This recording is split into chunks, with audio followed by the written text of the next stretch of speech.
In this video, I want to show you the multiple ways on how you can charge your iPhone 16e. So let's get started right away. So the most basic way to charge it, and you probably already know, is to simply take a power brick like this, a charger that is USB Type-C.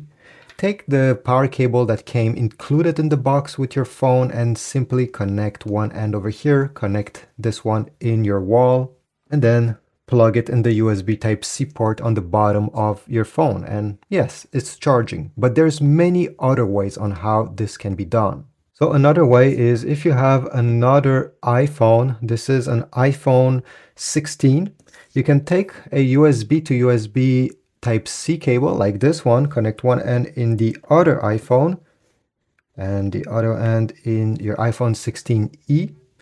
And the iPhone with the lowest charge, over here the iPhone 16 had 93%, will get charged by the one that has more battery. So if the iPhone 16e had, let's say, 50% battery, 30% battery, and this one had 93%, well, my other iPhone will charge the 16e. So maybe if you're traveling and your friend beside you has more battery on its phone and you just need a bit, well, you can do this simple trick. Another way on how you can charge your iPhone 16e is using a portable battery. So this is a pretty basic one. Well, you simply have to connect a USB in the portable battery, the other end in your iPhone 16e, and here you go, it starts charging. The iPhone 16e also is capable of charging using a wireless charging pad like this one.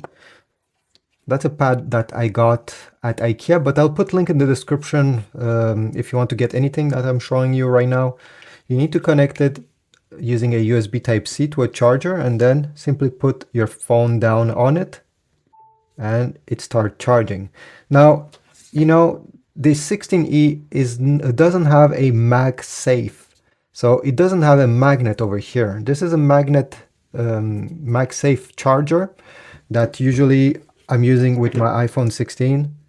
So I will connect a USB Type-C on the back, and yeah, the 16e has a very weak, the 16e is not able to hold on this unless you get a case that has MagSafe.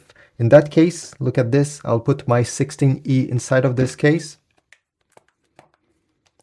And now I have MagSafe and I can charge using any MagSafe charger, and yeah, it will stay pretty stable over there.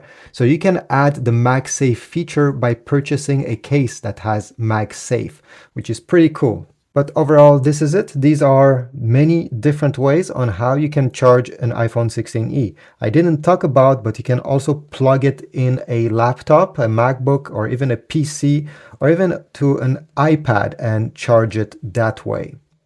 Thanks for watching. Leave a like, subscribe, check my Amazon links to get whatever I just showed you now, and I'll see you in the next video.